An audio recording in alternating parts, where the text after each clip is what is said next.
Hello, everyone. Thank you all for coming in today. My name is Gyan, and your previous host for the first session of your fifth cohort's Food and Climate Shaper Digital Bootcamp's Climate Supper.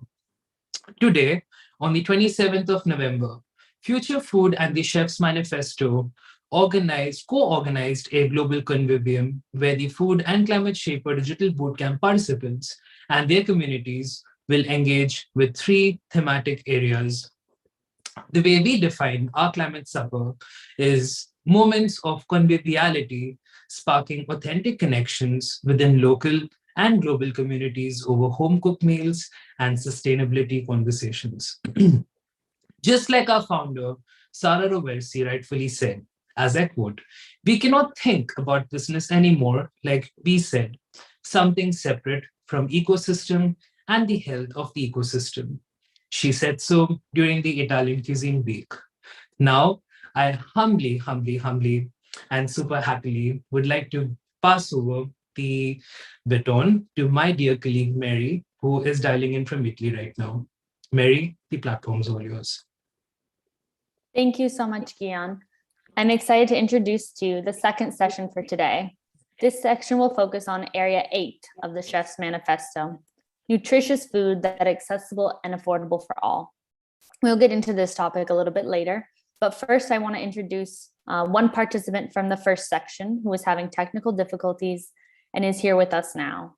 There's no better way to introduce him than by the beautiful quote by Steve Jobs: "Stay hungry, stay foolish." Porv is here with us. Do you mind turning on your camera? Unmuting. Hi. Nice to see you.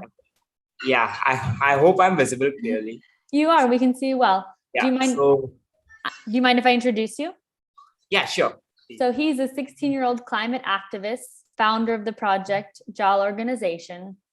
Alprov is an enthusiastic kid who loves public speaking and volunteering and is currently working for different organizations. He also works for a well-known type 1 diabetic foundation named Diabestes under the youth wing named BFN, Blue Force Network, and with different type 1 diabetic kids and teens. He works for a collective goal to make every type 1 diabetic feel heard, loved, understood, and celebrated. Welcome. Thank you so much for that introduction. That sounded really good to me, honestly. So yeah, so firstly, I would like to show you my arrangement, and we are almost getting ready with all the dishes that we are going to have today for the climate supper.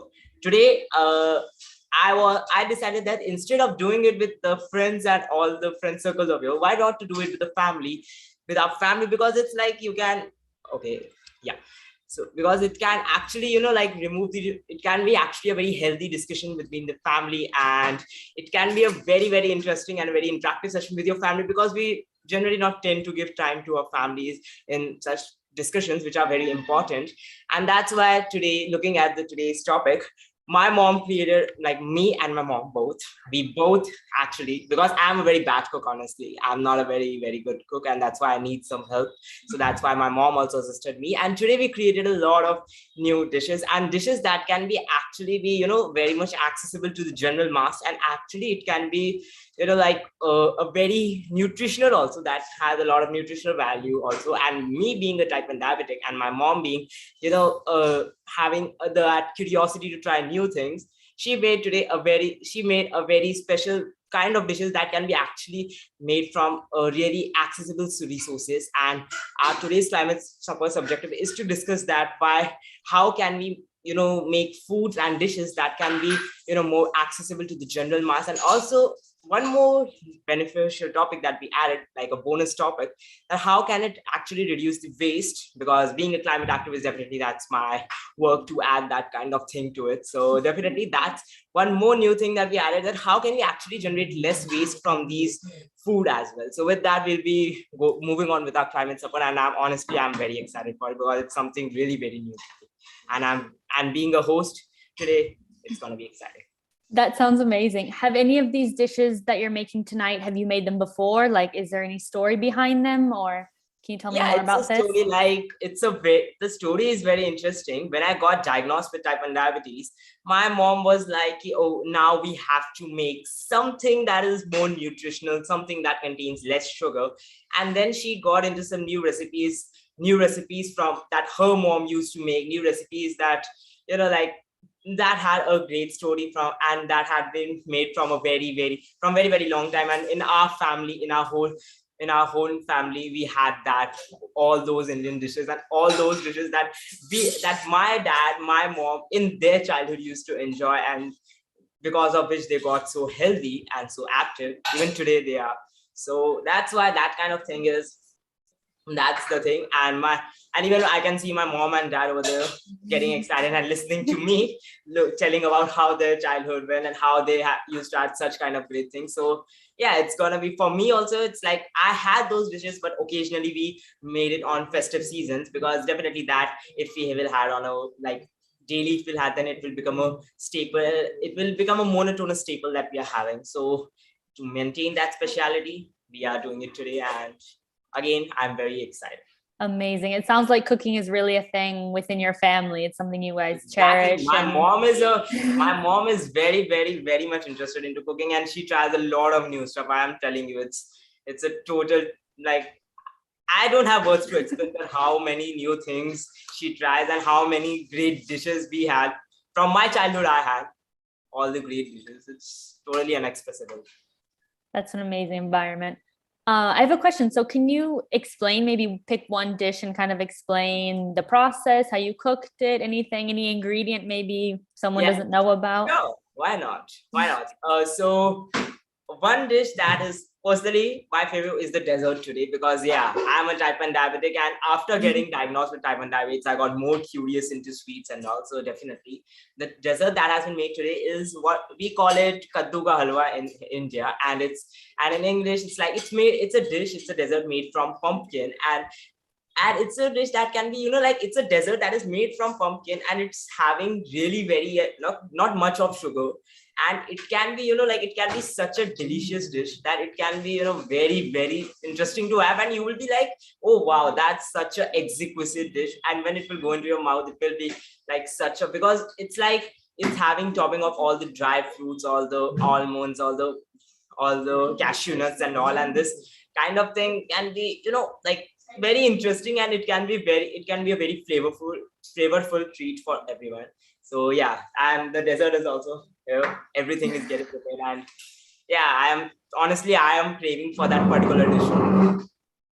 I can really see your excitement. Yeah. Oh. I think I also appreciate that, having pumpkin in a dessert, it's maybe not something that is widespread, but I'm from the US and we have a pumpkin pie, which is really hard for people to understand. So do you mind, maybe, do you know any of the spices or anything that is like, is it just pumpkin? Can you maybe a little bit more detail? Do you know? It's more of like, see, I'm not very much, well versed to this, because yeah, this is a specialty that my mom has done, and mostly it's her work. Like, as you can see, she has beautifully decorated all the things. Now I'm on my PC, so I cannot show it much, very well in a way. But yeah, so she has used most of, like, she mostly prefer to use jaggery, because it's like a very natural form of sugar, which will not harm you. And it is that kind of, that kind of technique, like having that kind of different ingredient instead of sugar. That can be a very, a very one of the secret tips that my mom used. And it's important. It's very. Yeah. And other than that recipe right now, I'm not knowing. That's my mom's specialty. So that recipe, it's you'll learn. You'll learn with time. You're very young. You have plenty of time to learn. Do you mind, if your mom wants, she could even introduce the dish if she's feeling, I don't know if she's feeling nervous or not. Let me just ask, mom. Mom, I guess everyone would love to hear one of your, one of those desserts that you have made. They want to get an insight into it. So if you would like to share a bit about the dessert that you made today, you could come. Only if you want. I'm interested. Yeah, here is my mom and dad. Hi. Your table looks lovely. It's so nice. Thank you. So, mom, please, a bit about the dish. Chapati. Tell about the dessert. Tell about the dessert. Okay. It's a pumpkin halwa. Okay. And You can say in Hindi, no worries. I will translate it. Is there any So special basically, I'll preparation? explain. So basically, this is pumpkin halwa, as she said, and the ingredients, the major ingredients are, besides pumpkin, there are dry fruits. Okay. Then Dry fruits, milk, and jaggery. Jaggery. So these are the three Organic major jaggery. ingredients. Okay. Is it more of a salty taste or is it still pretty sweet? Little sweet. It's still Little sweet. Yeah. Okay. It's not having that salty element to it. It's more of a sweet dish because it's a dessert. So definitely we have to With maintain grated it. pumpkin. Mhm. और उसके बाद उसको milk में boil के like The pumpkin was grated and then the milk was boiled. So yeah, and that kind of 1-2 whistles. yeah. So that kind of Amazing. so it's like a like my mom has like really worked hard on this, and this is like a recipe that I personally feel is my favorite because every time I have this, it's like, oh my god, wow, that's super, that's so amazing to have. It's like You're really making me want to try it. You're making me want to try it. I wish I had it. Like you have just listened to the words that I'm using to express the dish, but when you will see the dish, when you will have just what like mom gave me to taste the dish, and I was like, okay, what is it? What's it? Okay, let me taste. And I was like, oh my god, like what, mom? How is it even possible? But I think before this dessert, you have to try other things as well, like palak paneer. I'm sure you might have heard about this. Palak paneer. This is cottage Cottage cheese, basically. spinach cottage cheese. Then that's we it. have Okay, yes. Then we have egg curry. Then there is Dal dal fry. Dal, yes, with lentils. A typical, Indian dishes we have today. I know a little. It's, Do you mind taking a dish and maybe showing the camera? We can get a little. Yeah, sure, visual? sure. Yeah. yeah. I know it can be very colorful, very. So this is. नहीं वो उठा के कैमरे का view नीचे Let me just show you. Okay, now this is. Let me just show you the dishes all over here. ऊपर से So colorful. Yeah, we have all the colors here: white, green, An yellow, orange, I see. red. That's why India is called the country of colors. You will find all the different colors over here in dishes as well as in the religion and ethnicity. It's beautiful. Oh, I'm so excited. And Looks this amazing. is what we call pumpkin halwa. I think it is visible to you. Yeah, we can see it. Yeah. Beautiful. And trust me, Mary, if you would have been here, you would have enjoyed it a lot. That's my promise to you. So whenever you are in India, please do visit us, and I will be there. I will be there. That table looks very inviting. I'll be there soon. Well, thank you so much, Apurv, and I hope you guys enjoy your meal. Yes. It looks great. I can't wait to see Thank you so pictures much. and hear all And Mary, about it. one more Yes. thing my mom Go said, ahead. because that I guess would be a great contribution to the topic, is that all these dishes are made in very, very less oil. That's Very important. Very important. and that's palak, boiled pumpkin, and all boiled. every dish is boiled. Every single vegetable was boiled and grated and in minimum oil, because again, diabetic I am, so new nutritional insight to all the dishes. It made discover us new things and new healthy things that we can have. So with that, It ended up being a positive thing. Amazing. Thank you much for sharing. Enjoy your Thank meal and we'll you. see you later. thank you so much. Bye.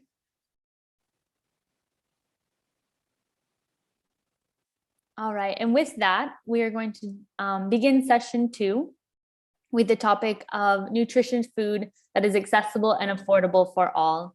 And before I get into this exciting topic, I really want to introduce someone here with us today, Mokadi Itzfeng. She's with Chef Manifesto. Mokadi, are you here?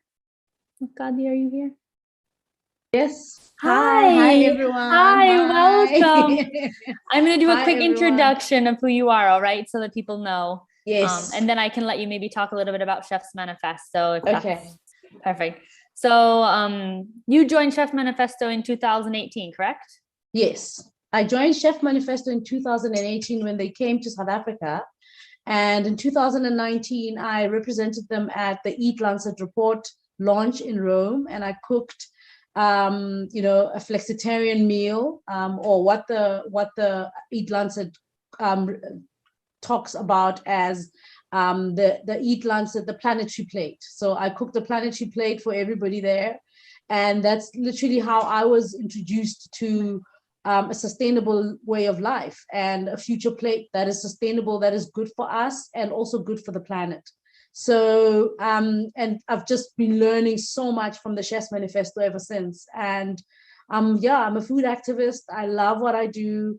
The Chef Manifesto is a global group of chefs that is working with SDG 2, No Hunger, and our whole platform is around no hunger. So everything around food security, around food, accessible food, nutritious, accessible food for everybody, being a human right and not just a nice to have.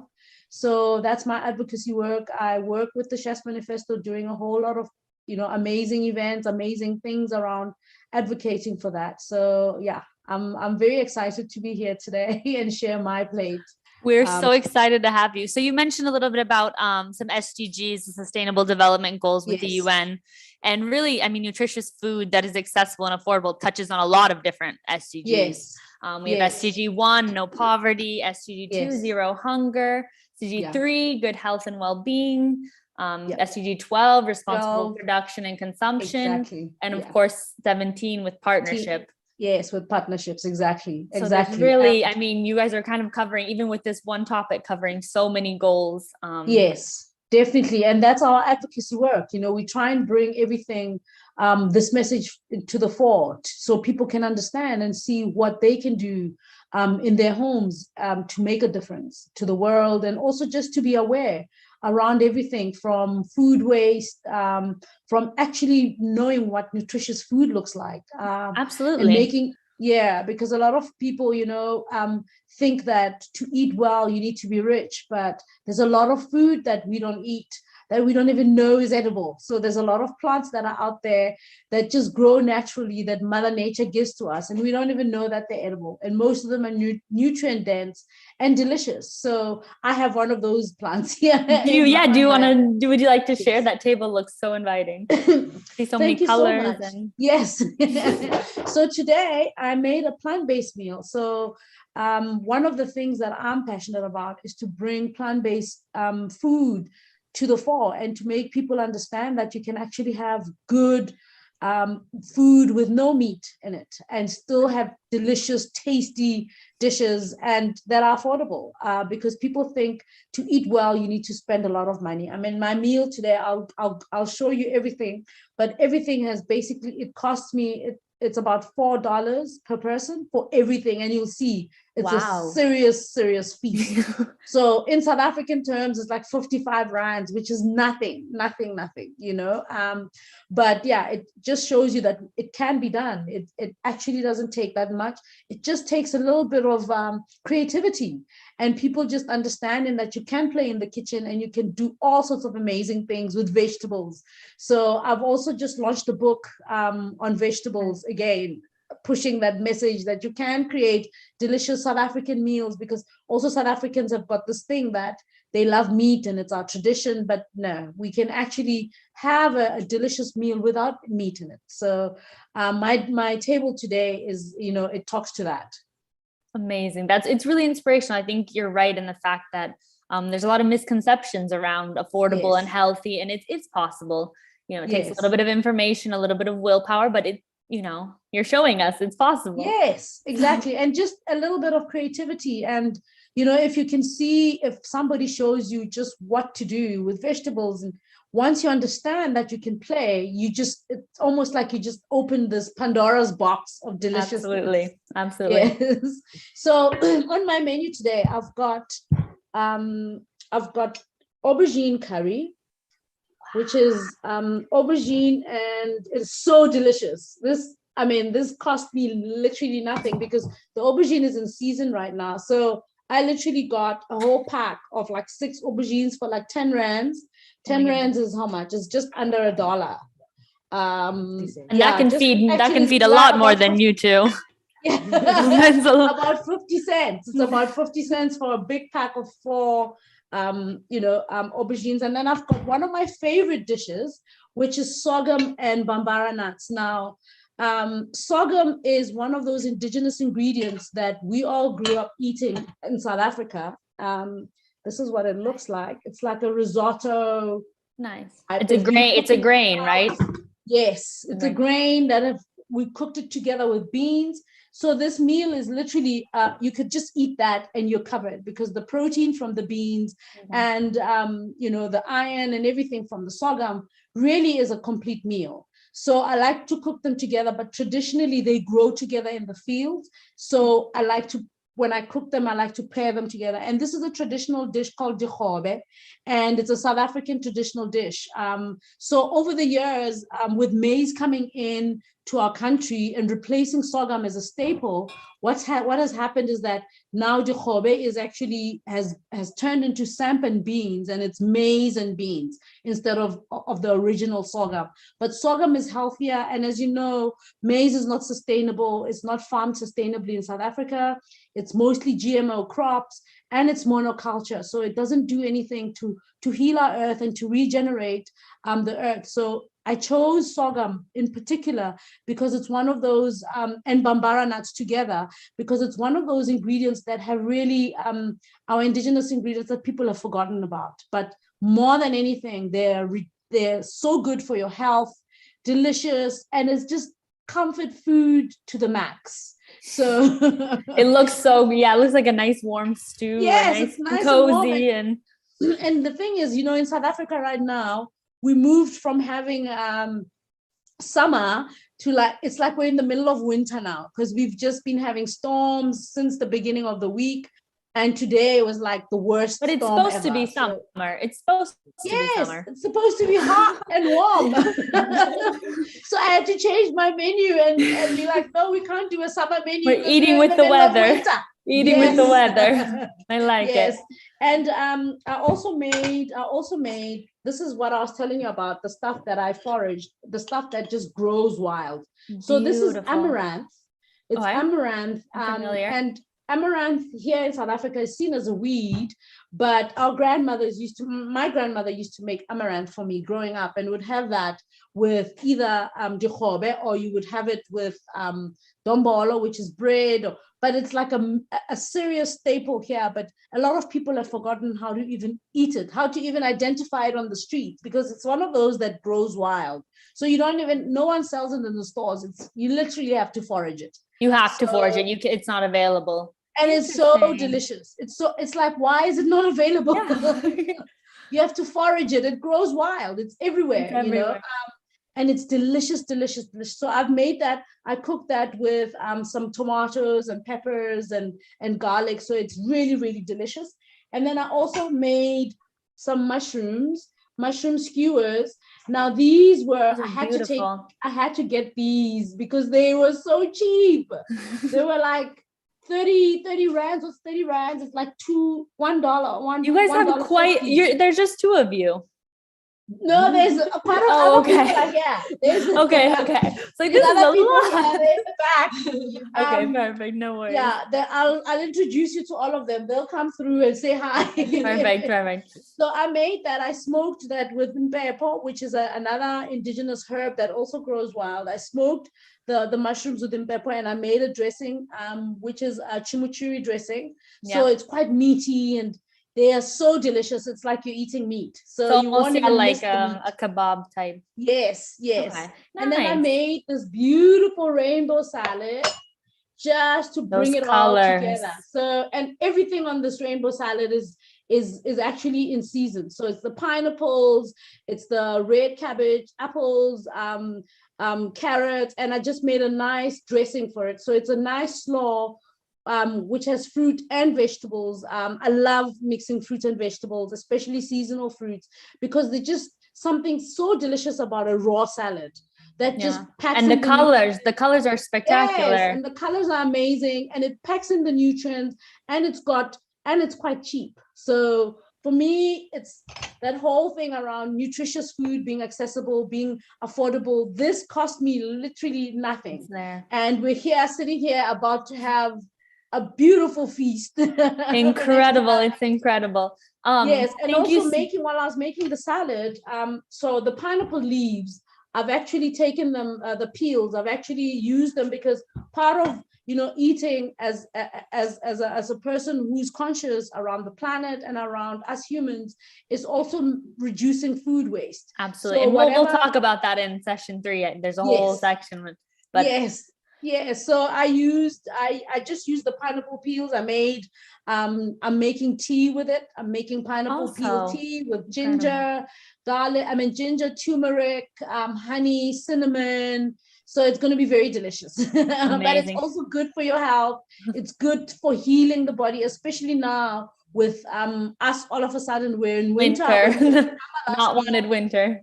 Yes, there's a lot of flus going around. So this is packed. Incredible. The pineapple peel tea is packed with vitamin C's and antioxidants. So yeah, that's me. Thank you so much for sharing. We actually have Isaac here with us, so we're gonna jump over to him, but we'll be back. And Destiny's Yes. actually gonna join us, so we'll have a special guest too. Awesome. But thank you very much for sharing. Thank and yeah, you. we'll get back to you soon. Thank you. Thank you so much.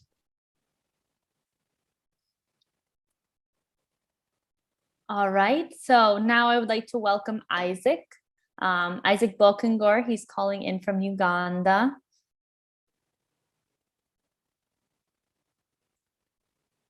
So while he's connecting, Isaac, he's realizing how complex climate change, and that it comes to be dealt in various aspects of climate change. So he's really interested in how the larger global community can handle the common causes and the common effects of climate change. And he actually studied agronomy at Busitema University in Uganda. And I just got news that he should be here any second.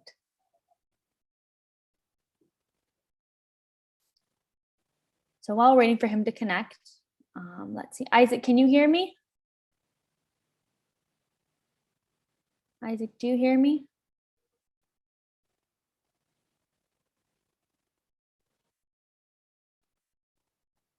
Isaac, do you hear me?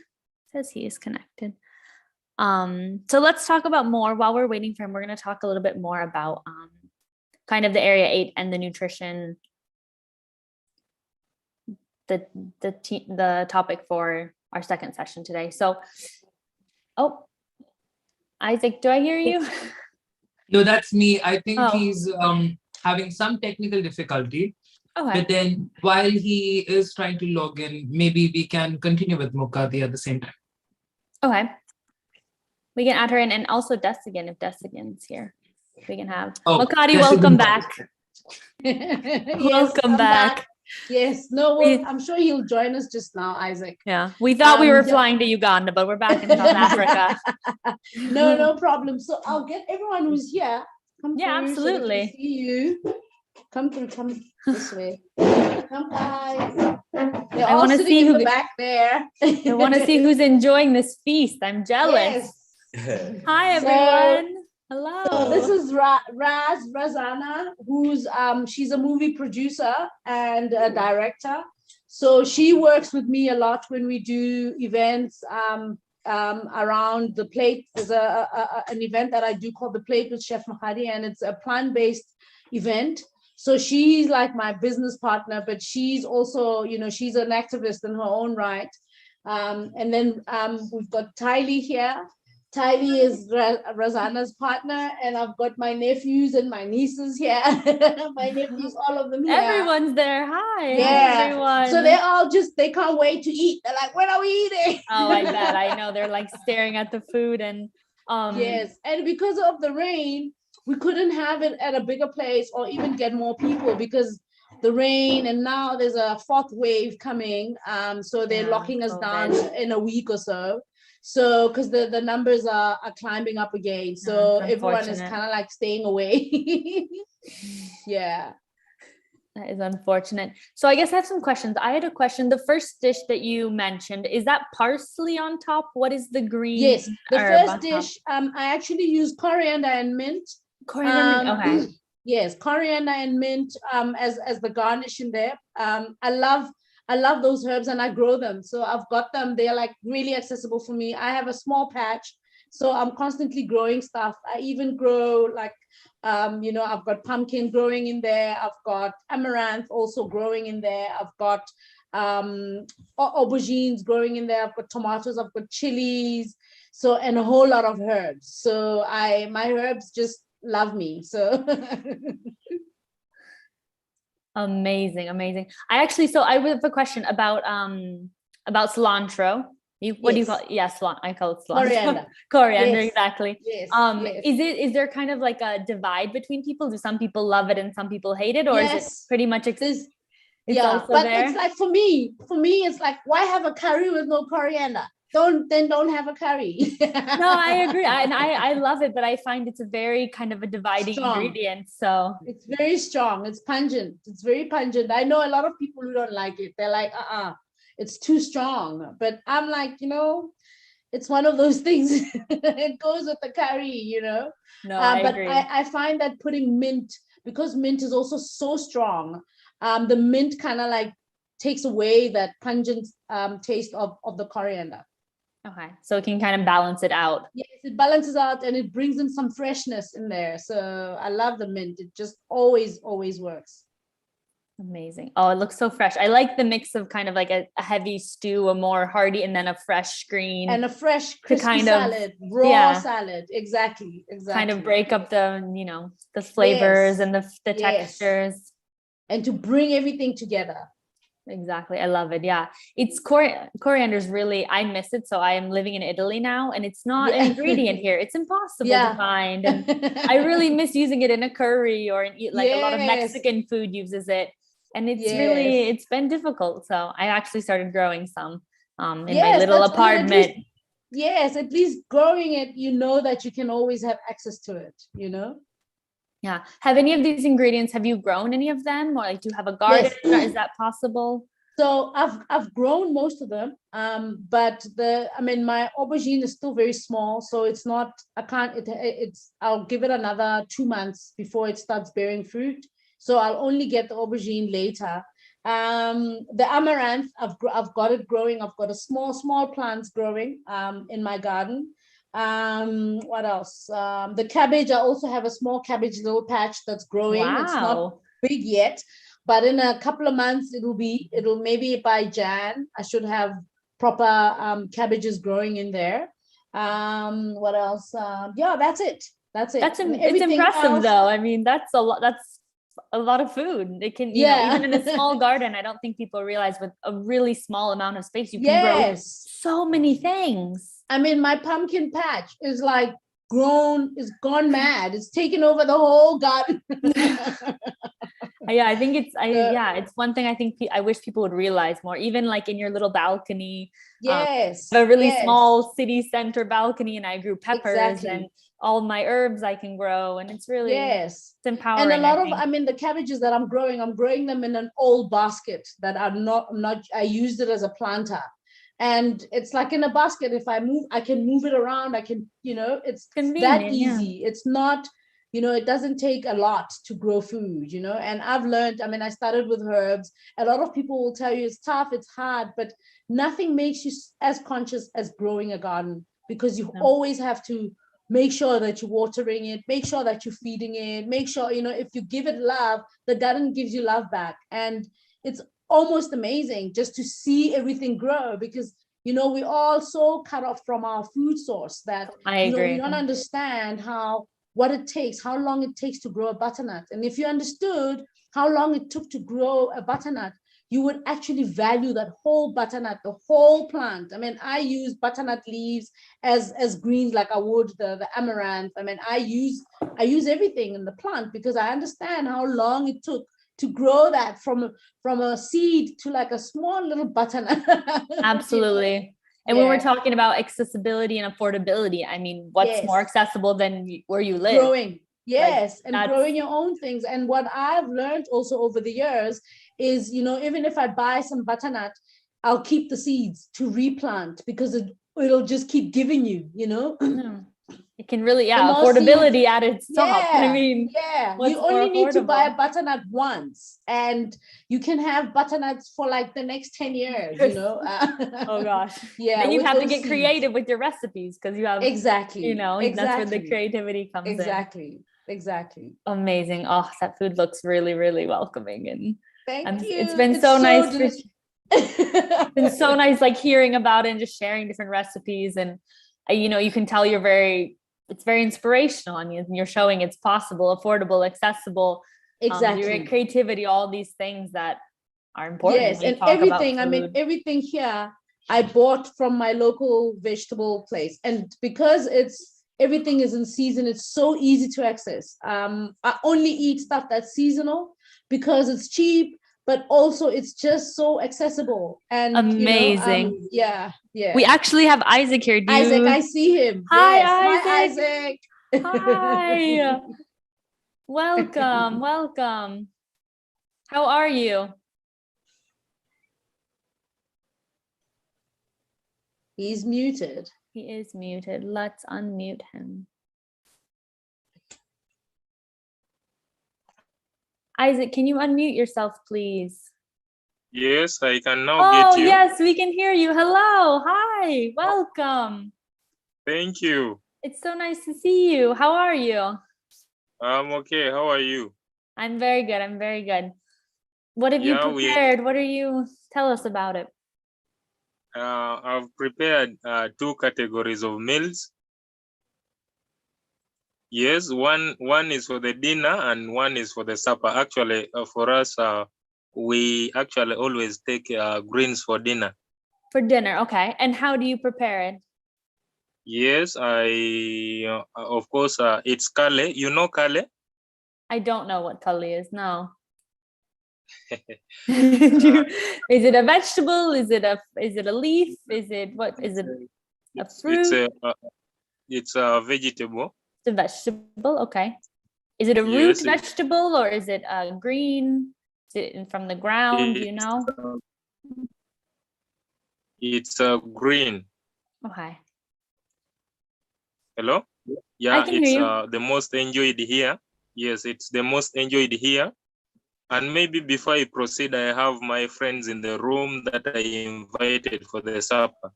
Absolutely, introduce them. Yeah, here is Emma. You talk to him. Hello. Hi, nice to meet you. Hello. How are you doing? I'm good. How are you? I'm okay. You're good?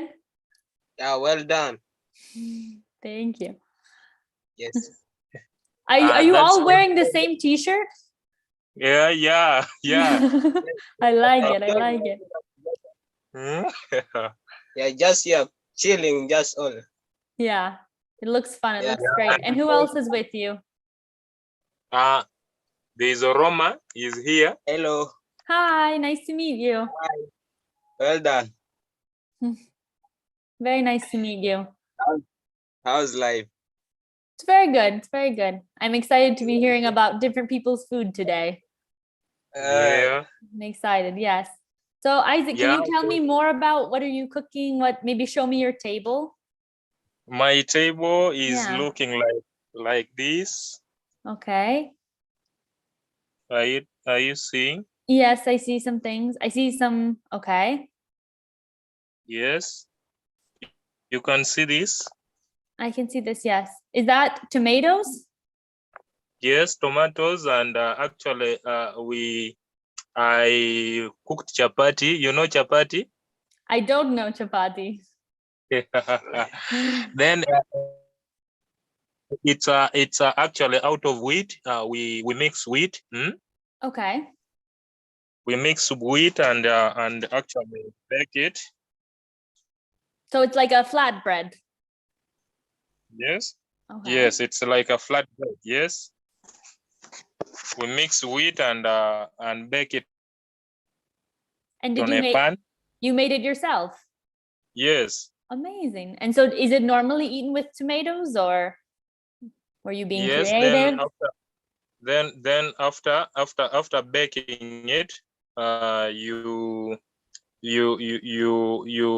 get eggs. get eggs and mix it up and roll it over. Then it's called Rolex in Uganda. I like it. That's creative. I like the name. Yeah, it's called the roll eggs. So because you roll the eggs over the wheat, Mhm. and of course you you put it on, then now cut on the fresh tomatoes. It looks delicious. I like the mix of the wheat and the eggs and tomatoes. It's lots of different flavors. What Yes, else? and you know the importance of eggs. Of course, eggs have a lot of vitamin. Eggs have a lot of vitamins and minerals, of course, that are very necessary to the body. Absolutely. And that's why we opted to bring in the wheat and the eggs, because of that combined good effect. Yeah, lots of proteins. It's very healthy and nutritious. Nice. Yes. Can I ask you where you got your ingredients from? Like, Yeah. are your eggs from nearby? Are they local? Yes, actually these eggs are locally sourced because we have the local hens. Yeah. Yeah, and the wheat is a little cheaper in the shops. Everyone can access. So we bought from the shop.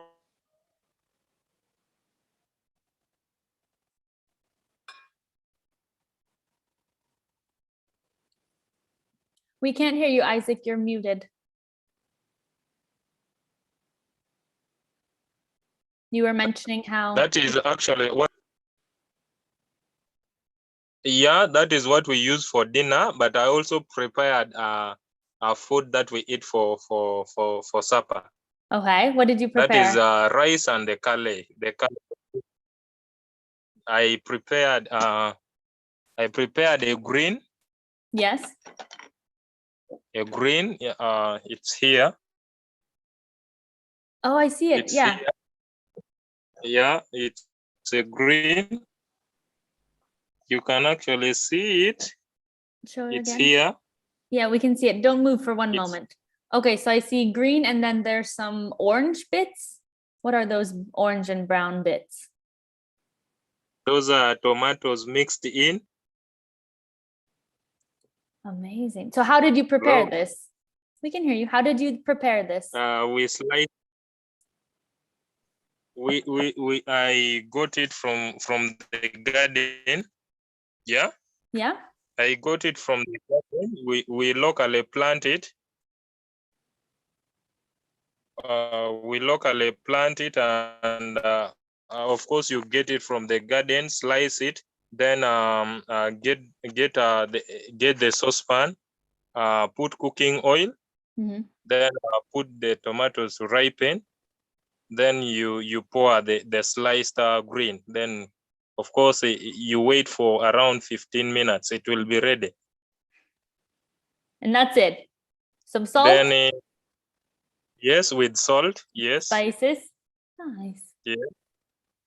Then I also made cookies. You made cookies. Tell us about your Yeah. cookies. Actually, they are here.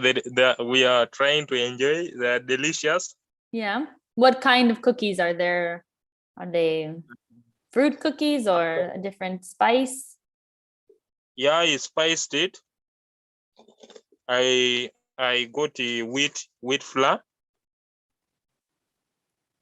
I got wheat flour, spiced it with the eggs, and I also included icing sugar. Oh, so they're very sweet. Yes, they are very delicious. They're very delicious. You look Then very happy. They look delicious.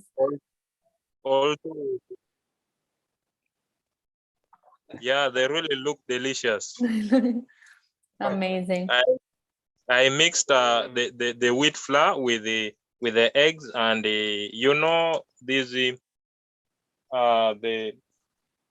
lemon. I also included lemon. Okay. Then chocolate powder. Also Then chocolate. yes. Very Yes, I nice. got chocolate powder and also And is this icing sugar. perfect? They sound amazing. Anything else? Thank you so much for sharing your table. It looks great. You have quite a diversity of foods, and I'm glad to see you're enjoying it with friends. You have any last? I also prepared rice. I prepared rice, white rice. White rice? Nice. Yes. Is this a normal dish? Like you would have rice every day, or is it a special occasion? Actually, not a special occasion Mhm. because we actually even plant rice. You don't? We do plant rice. You do. So where's this Yes. rice from? The rice is from just locally we plant it. And of course, it's actually our food here with the greens, the kale. Yeah. Yeah, so you eat the rice with the curry. Yes, yes. Rice with the kale, that's for our supper. That's how it sounds amazing. Well, I'm going to Then- leave you all. I'm gonna have to let you go because we have lots of other people that we get to hear about their meals also. It looks great. It looks amazing. There's a lot of diversity of foods, and I see you're in company, so that's exciting. And yeah, we'll see you later, okay? Thank you so much for sharing. Enjoy your meal. Maybe before you go, I want to show you the bananas we produce in Uganda. We have a lot of bananas. Show me them real quick. The ripe bananas. They are here. Wow. We produce it a lot and it's actually accessible to everyone.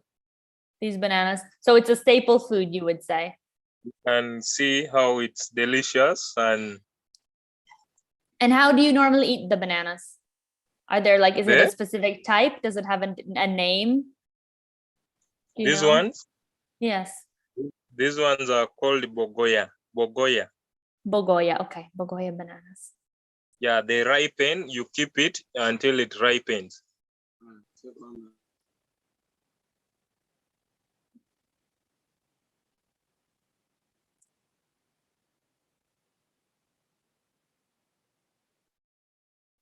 So Bogoya bananas. Thank you so much, Isaac. Appreciate and bye. My Thank- friends are great. You. Good night. Thank you. Bye. Enjoy your meal. Enjoy your meal. Thank you. Send pictures later. Bye, Isaac. Okay. Bye. Okay. Bye. Oh, amazing. Bye, Isaac. You're still here. Okay, it's fine. Good night. Good night. It's already 8 here. I don't know, 8 p.m. I don't know what the time is there. Yes, here it's a little bit earlier. So actually we have Desigan here with us. Hi, Desigan. Hi. And we could And Vika. Thank you. And you guys are here with Fun Social Good. Do you mind introducing a little bit? Our listeners don't know really anything about it. I don't think so. Fun Social Good? Definitely, yes. So Navika and I founded Fun Social Good about 2 years ago. We both have been involved in community development personally for the last more than 10 years, I think. And, I've been involved in various aspects all the way through to rehabilitation of gang members, through to helping people unlock their full potential, see CEOs of businesses, through to the general public. And I started to get a little disillusioned about the way the nonprofit space was working. What I found was that people weren't looking at root causes. There were a lot of band-aids being slapped around just to get the funds spent, right? And to show some sort of sort of impact. And then when we tried to collaborate, we found that organizations weren't very willing to collaborate because they needed to be the one to prove that they had that magic solution that's going to fix, world hunger, or that's going to fix violence or inequality. And the reality is that no single organization is able to do that on their own. But because everyone's chasing the money and needed to prove that they had the magic fix, it was impossible for them to come up with the right solutions. So solutions that are holistic, that are sustainable, that actually address the root cause. So we decided to start our own NPO instead. And amazing, congratulations. And some of the things that we looked at was, number one was world hunger. Like, why do we have hunger? I remember growing up as a kid, and our garden was full of fruits and vegetables. We would literally walk into the garden and we would pick what we wanted to eat for that evening. Fast forward 20 years later, 25 years later, gardens have been completely demolished, buildings have come up, all the trees have gone, and we've lost the skill and the knowledge on how to make your own food, how to grow your own food. So we thought about how we could bring that knowledge back. And then one of the products that we partnered with an agriculture expert to bring out to the market is a product called the Organic Garden in a Box. Literally a garden in a box that has everything that you need to learn how to grow your own fruits and vegetables again. Such a simple concept, and it was very accessible for anyone to pick up gardening skills again. And we really believe that for this complex challenge that the world has, it really is such a simple solution as micro food gardens instead of macro handouts. So we're busy with this. This is just one of the products that we're taking out to the market. We also are involved in technology incubation as well. So we groom graduates and people from previously disadvantaged backgrounds and teach them skills on how to create technology to help solve the problems in their community. Tons of other initiatives that we have. I'm not going to bore you with all of them right now, but that's just a taste of what Fun Social Good does. Essentially, our motto is that we build great people to do extraordinary things in Africa. Amazing, thank you. I encourage everyone to go to you guys' website. Is amazing. I was deep diving into all the different projects and initiatives, and I think you guys really understand the whole, you think globally, act locally. There's huge global issues and there's really localized solutions. Affordability, accessibility, the garden. Do you mind speaking a little bit more about the garden in the box? Yeah, definitely. How it works, maybe, anyone. So literally this box over here has, so this is the box. It's the size of a normal shoe box, really. And it's got, it has everything from an educational booklet that goes literally from zero to hero around everything you need to know about growing food. You obviously will have seeds, vegetables and herbs included, and they're organic heirloom seeds, which means that they're not GMO modified. The plant that is grown from the seed will generate its own seed, and then you're able to grow more plants from that seed. And you just realize how much of abundance there is in nature. Like from one tiny little seed, so many hundreds of different plants can come out of it. So there really is no need for world hunger at all if we just go back to basics. Apart from the seed, you've got 4 different types of, you've got organic pesticide, organic fertilizer, a water-soluble, so it's like a water-saving crystal that allows whatever soil you put crystals into, it helps the soil to retain about 50% more water. So it's extremely efficient. Very useful for the Cape Flats area in South Africa, and many other areas in Africa as well, where water is an issue. It also has, what else does it have?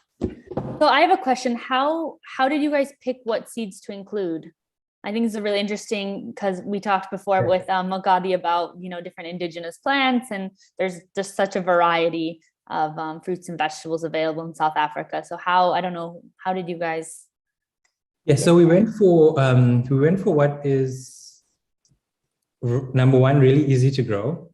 Number two, that grows in this climate. So it's very easy to grow in the climate, and depending on where you are in South Africa, the climate is vastly different. So we have different seeds for different seasons, whether you're in Cape Town or Johannesburg or in Durban or any other province in the country. And so we change our seeds on a regular basis, depending on the season, when you plan to plant, and whereabouts that you're based. Some of the seeds, for example, are parsley, coriander, basil, lettuce, beetroot, Swiss chard, carrots, tomato, beans, butternut, cabbage, and onion. And that's just in one box, right? In one box, all of that. And there's such a variety. Hundreds of seeds per plant. So, I mean, really, there is such a massive abundance in nature. There really is. And each one of those seeds can become a fully fledged plant that you can eat the fruits from. Absolutely. Yeah. And I mean, when we talk about nutritious food that is accessible and affordable, that's it. I mean, the accessibility in your house that's the most accessible it can get, and affordability. And I think, also the idea of the knowledge, including the booklet, starting from zero, that has a value that isn't, has no monetary value. Someone who's able to produce their own food is really. So we used to share this knowledge amongst, like, your parents would teach you, or your friends would show you, and we lost it along the way. We really want to bring that back. I remember my grandparents, or even my dad we'd go into the garden, and you'd learn about, when is the right time to plant something, how long will it take to harvest, and you ask anyone now in the general idea. And they have no idea, no clue. There is really it's true, there's such a disconnect between the people and the food. You see this vegetable, this fruit in the supermarket, clean, shiny, perfect. And you have no idea about the story behind it. So I appreciate your work. I think this is such an important thing. Something that I myself am trying to learn again. My parents had a vegetable garden growing up, and as a kid I had no interest, and now I realize, and I'm thankful for their experience and trying to kind of make up for the lost time. Absolutely. And then that connection to nature that happens naturally when you go out into the garden, and when you start to grow things and nurture plants and nurture things, that connection to nature becomes so much more stronger. And then the whole conversation around climate change becomes so much more tangible, becomes so much more realistic. It's so difficult to talk to people about climate change now when they just don't have any connection to nature at all. They've been so isolated from it. It's impossible for them to understand the importance, the severity, and the urgency around taking action in this space. Amazing. So we actually have a whole team of fun social good people here with us today. Everyone on the call with Fun Social Good, do you guys want to turn on your videos and amazing. We can kind of get a visual, because there are quite a lot of us. Kiana, Miguel, hi. Naledi, hi. Has such amazing stories to share. So I would really invite them to speak and to just share a little bit about themselves. Absolutely. Rhea and Ria, you're also Fun Social Good. Are they there? Kiana, would you like to start?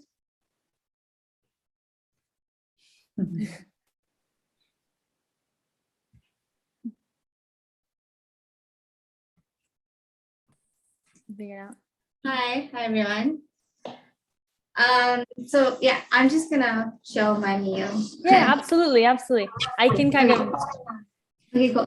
So we have made a pasta, a vegetarian pasta, and it's basically just consisting of organic products, and we have mushroom and homegrown peppers. So this meal was for me in terms of affordability and accessibility. So in our community, we have like these markets in within travel reach, where they have affordable vegetables at a low price, and they also have fruits, and they come from like straight from the farmers, and it's more affordable in terms of going there versus going to a supermarket. And yeah, that's my meal. It looks delicious. Thank you for sharing. Yeah, did you mention it's organic? Yeah, also the pasta is organic, made from durum wheat. So, yeah, and it was inspired by Anamika, who taught us how to make it. So who did the cooking? Did you each have like your own role, or? Yeah, we had our own roles. Each had your own role. And for dessert, we have soji. Wow. Wow. I have no idea what that is. Can you explain? Soji is a traditional Indian dessert. So it's made with wheat, cinnamon stick, butter, milk, eggs, coconut, ilachi, condensed milk, and almonds for the garnish, and dessert cream. Very rich. It's normally used as a wedding dessert. So it's like very fancy and very delicious. It's one of my favorites. So Mikal, we might just take a flight down to Durban to come visit you soon. Just for the soji. Yeah. Anything else you guys like to share about your meal? Anything you learned in the process? I don't know if you guys are Was seasoned it your cooks first time or. making a soji, Mikal? Sorry? Was it the first time making a soji? Yeah, it was. How'd it go? How do you think it went? It went good. Went well. Yeah. Did you think it would? Was it a lot more difficult than you thought it was, or was it easier? It was easier than I thought it was. Awesome. So now you're the new cook. Yeah,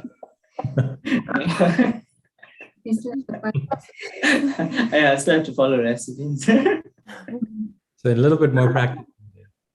Yeah. I also learned that soji is high in fiber and vitamins and vitamin E and stuff like that. So yeah. Nice. I think it'll be interesting to try it for the first time that you've made it. How Yeah. it compares to what you, Yeah, I have tasted it. So it'll be great. I'm confident. And the pasta, all vegetarian pasta as well. yeah. Nice. How are you finding the adjustment from meat to vegetarian? Well, we try to cut down on our meat consumption as much as we can. So yeah, it's pretty easy. It's easy, right? You find there's so many options once you start looking into it. So many vegetables and fruits and pastas, and the list is endless. And then when you start to see all of the other dishes from all over the world in sessions like this, it just opens your eyes to the possibilities. It's unlimited. It's so vast. Yeah. There really are so many. I mean, with one ingredient, you can do hundreds of things. And I think kind of events like these or conversations like this really help people think. I mean, most of the dishes tonight I've never heard of. And so it's really opening my eyes to just kind of the diversity, ingredients that I'm familiar with in dishes that I've never heard. So it's very And is nice. that your parents on the side? Yeah, so our guest. Hi. Hi, hello. So nice to meet Hi. you. Nice to meet you guys too. So are you two the judges? Well, we had to supply recipes. Yeah. I'm sure the food came out delicious then. Well, we're waiting to taste it. Yeah, dig in, please go for it. Dig in. Yeah, enjoy yourselves. Enjoy your meal. You earned it. Yeah. Congratulations. All right. Well, thank you too for sharing. We have more fun social good members with us. Naledi, would you like to go ahead? Oh, okay. Hi, everyone. I'm here with my sibling. They are older than me. They're a graphic designer by profession, and they use the pronouns they, them, as they are non-binary. And they will be my climate supper date. And so today, I'll just quickly take my cameras because I dished out everything. I didn't know we weren't supposed to dish out. So yeah, No, you're fine. There's no rules. It's okay, sure. So I don't know if you can see, but what we have is a creamy spinach pasta that was made using beetroot water. And we have our mayonnaise beetroot over here. And then we have our green salad that consists of red, yellow, and green pepper, cucumbers, tomatoes, and lettuce. And then the difference between my meal and their meal is the baked beans, which is a staple and a plant-based protein in South Africa, and it's quite affordable. And yes, all my products were, hold on, what am I doing? I don't know. I'm trying to switch my camera. Okay. Sorry. So all my products were based in South Africa. I got my spinach from a local vendor. I couldn't get beetroot from the local vendor because they didn't have, so I had to purchase it from a supermarket. And the green salad ingredients were things that were already at home. And when I was looking at the labels, all of them are produced in South Africa. So it's very local. And yeah, that's about it.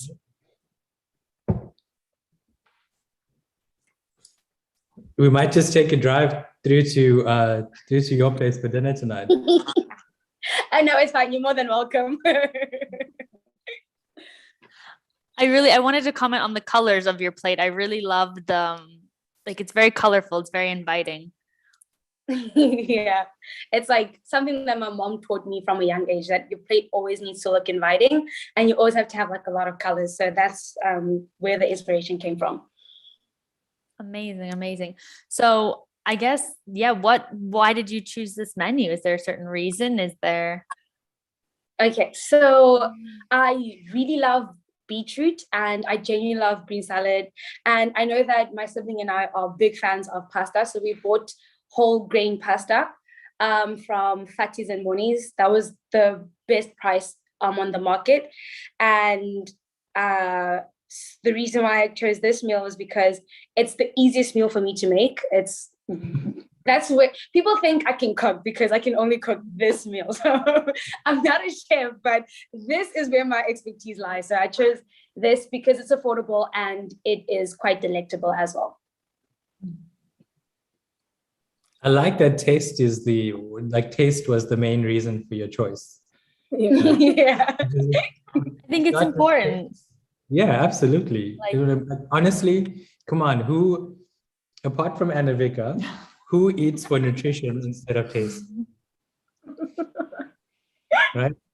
Everyone eats for taste instead of nutrition, except my wife. She is absolutely so disciplined, and there's so much I can learn from her. Because I really believe you can actually have amazing food and nutrition as well. So it's not like you have to choose. I really believe like it can be both. So and they're just proving that tonight as well. Everything right? Like it's packed with vitamins and nutritions and. And Amika, do you have like any advice for people who maybe choose taste over nutrition? Like any tools or anything maybe you think about when you cook, or, we mentioned eating the rainbow. So that's kind of a thing with, different vitamins and minerals are seen in different colors, represented through different colors of food. But I don't know if you want to share more about that. I really believe like if you struggle eating a little bit more healthier, just choose those products you really like, the healthy, let's say, I don't know, you're like an absolute fan of like beetroot, which is amazing. And you can make so many different things with beetroot. So just start with the things you really like. And then slowly you will see actually your taste buds become more, let's say, adjusted again to normal food instead of like overly tasty food. And then at one point you actually realize like, wow, I don't know, this carrot is just so tasty. Like you really can taste how sweet it is, how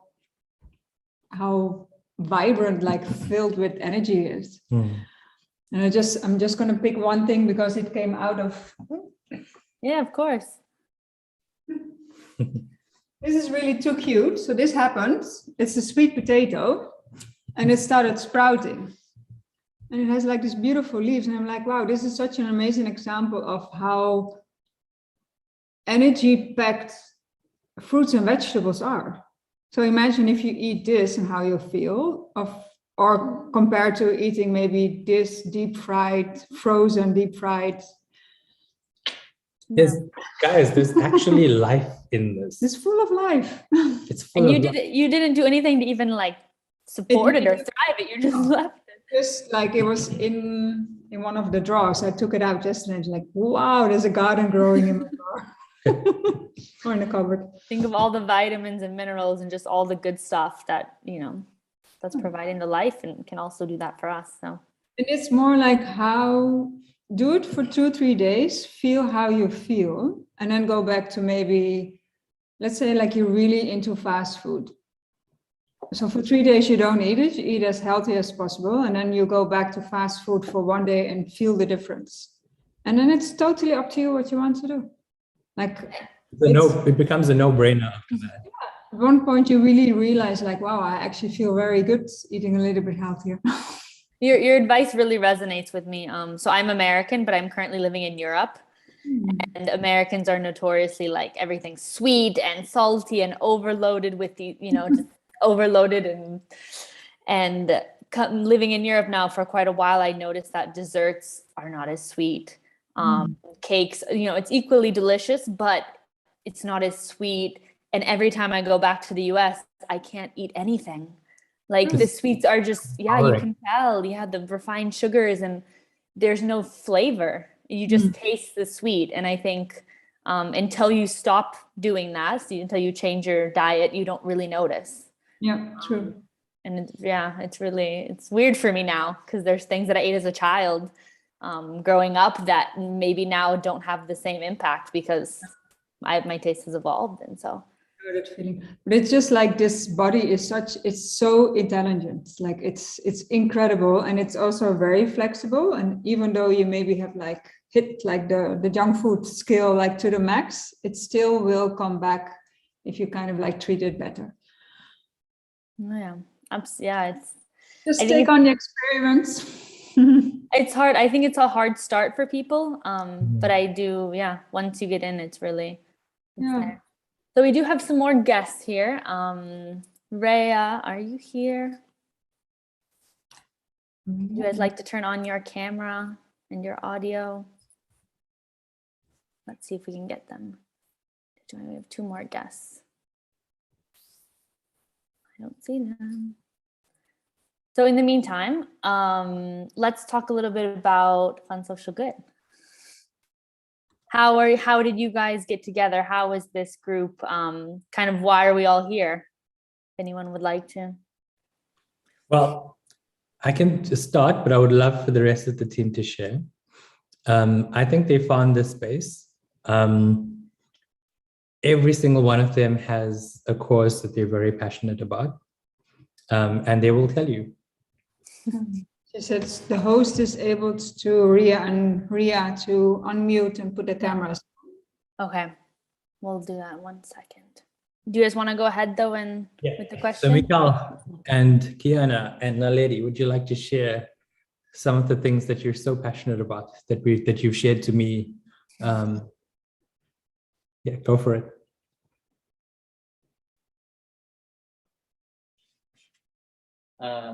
Okay, so I'm passionate about the ocean life and keeping our oceans safe and clean, our also beaches clean, and things like overfishing.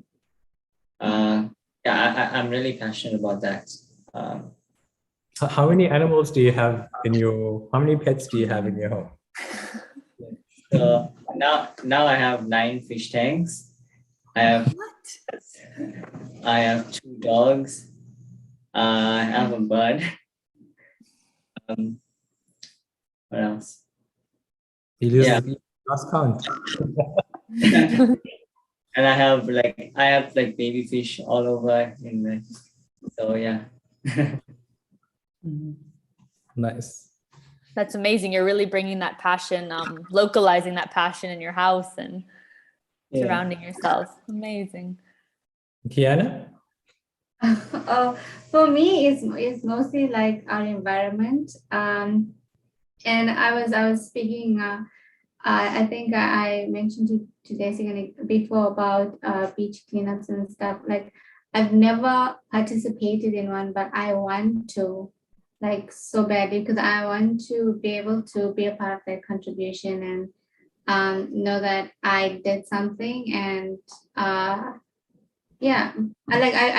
I support like environmentalists a lot, because I feel like a lot of people actually don't care about the environment, and it is seen like when you walk outside, or like litter on the road, and these things wash out into our drains and into our sewers and end up where? Into our oceans, into our Thank you. Nice, Kiana. Beautiful. Naledi, would you like to share? All right. I think, okay, I'm very passionate about feminism, as well as like the environment. But like for me, it's a thing of like, without involving people who are marginalized, you can't necessarily achieve so much as climate change and a healthy climate. So everything for me stems from gender equality for all the spectrums of gender, from whether you're a woman to non-binary all the way to man. And if you don't include people from the LGBTQ community or people of color, so if you exclude certain groups of people, you will never be able to achieve like a holistic way of living for the earth. And I think everything balances. If everyone is seen as equal and everyone has equal opportunities, we'll be able to reach out more information to more people much easier, and so much more climate friendly and sustainable ways of living will be achieved. So that's basically my passion in a nutshell.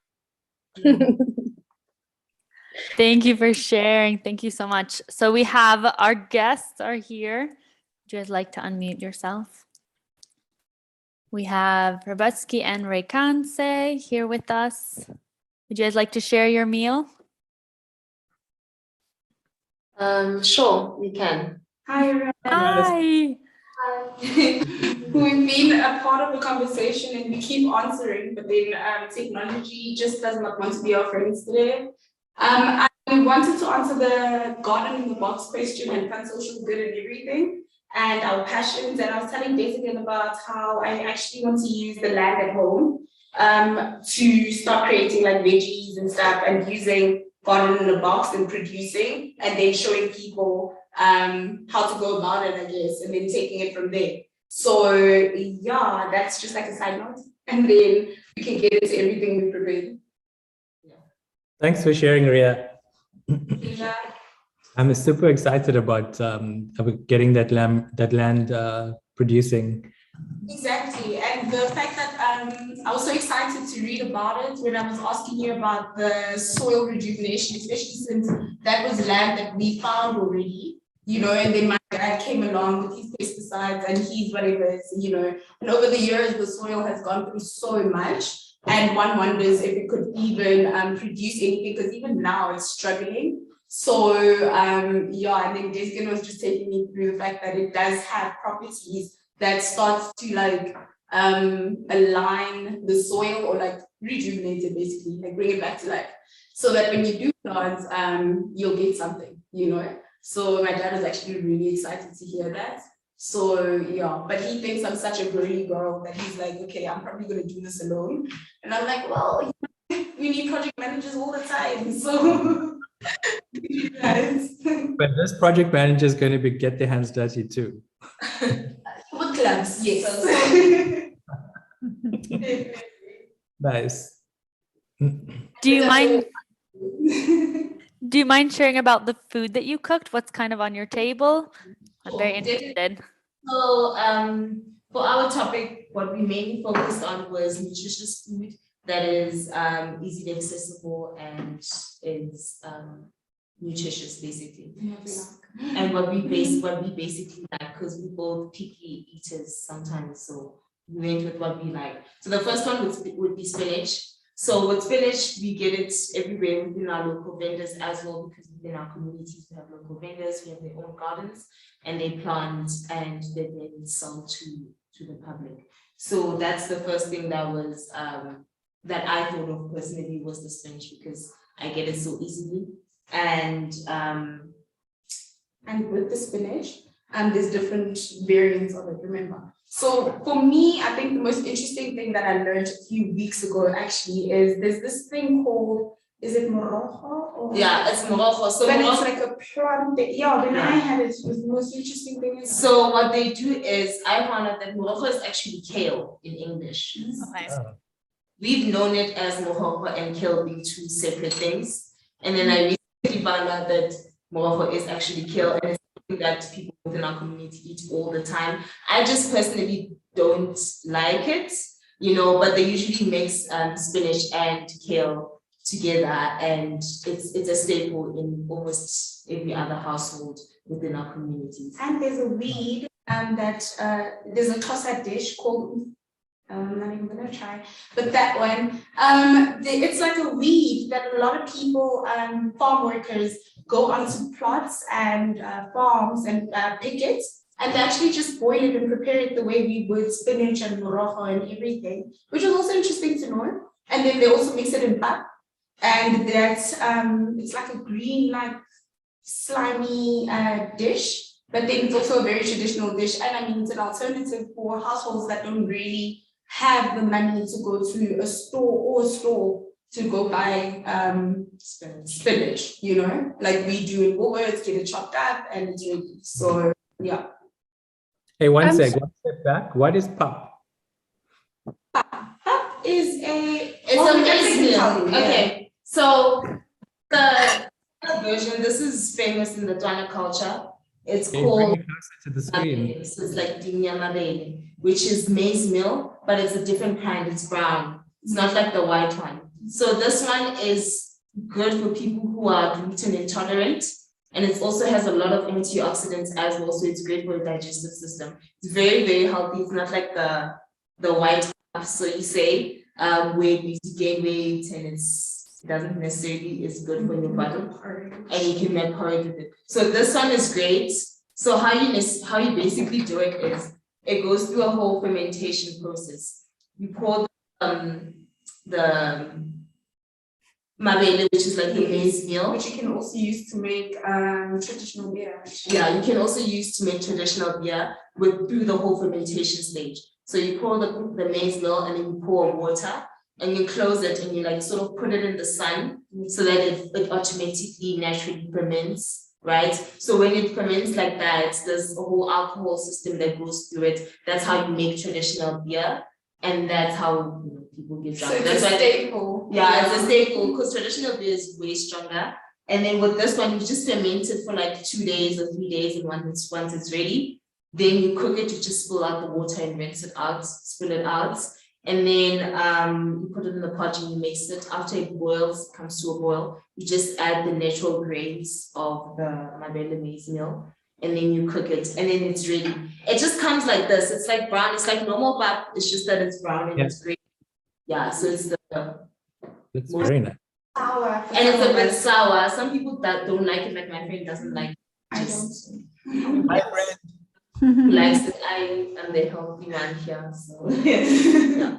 And then the other thing that we have that's sort of the staple is pumpkin. So the vegetables like carrots and green beans and pumpkin are staples around us. We can definitely get it. It's easily accessible because we have farmers around, local small scale farmers around all the time that have pumpkin, that have spinach, that have lettuce.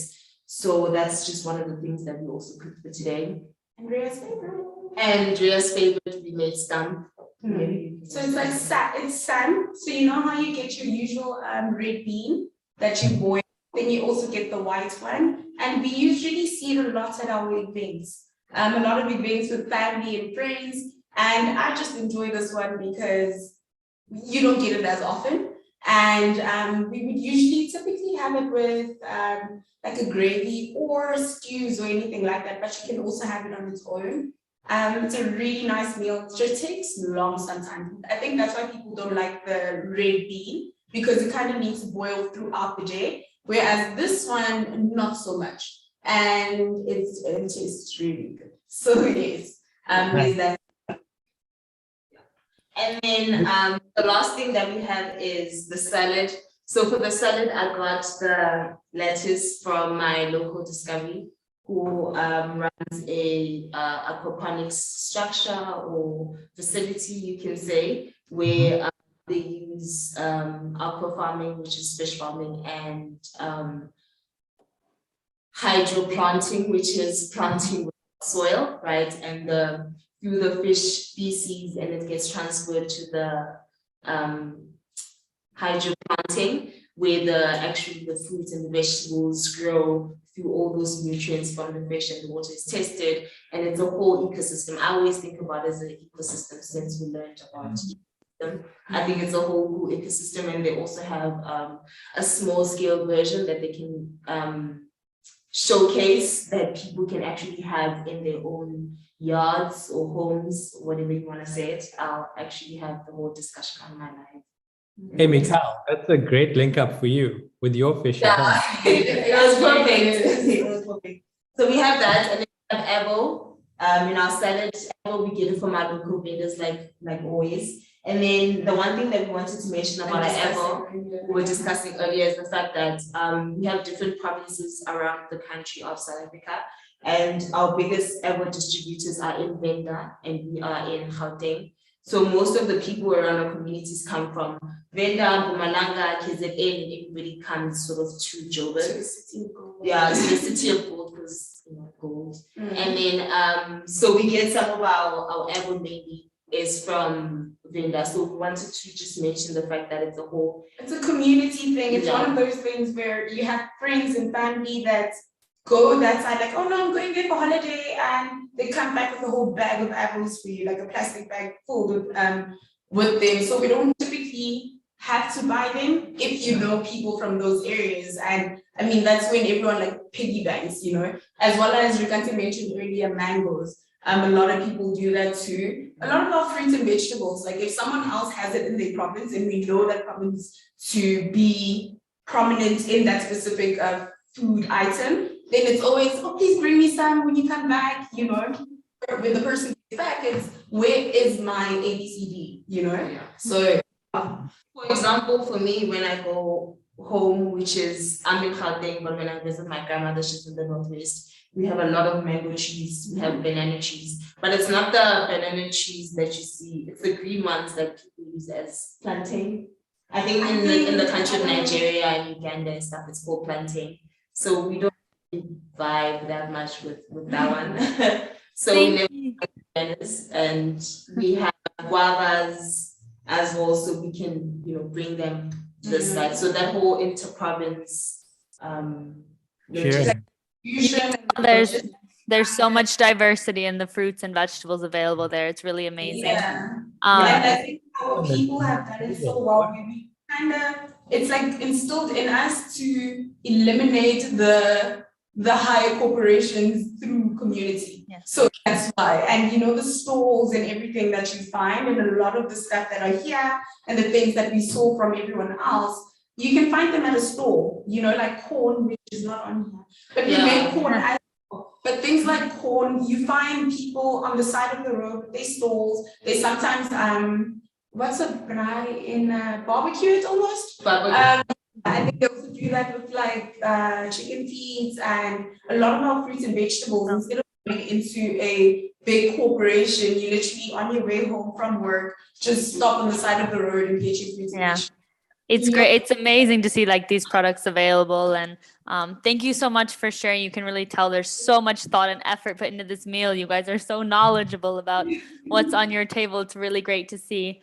But unfortunately, we do kind of have to wrap up this session because we have a lot more people. I'd like to welcome Magadi. Welcome back. So thank you all for joining us for the second session of the Climate Supper. Special thanks to Chef's Manifesto and Makati for being here, Desigan and Anuika and Fun Social Good for all of our participants. Thank you guys for joining us. I really learned so much. I know our viewers learned so much. There was such diversity.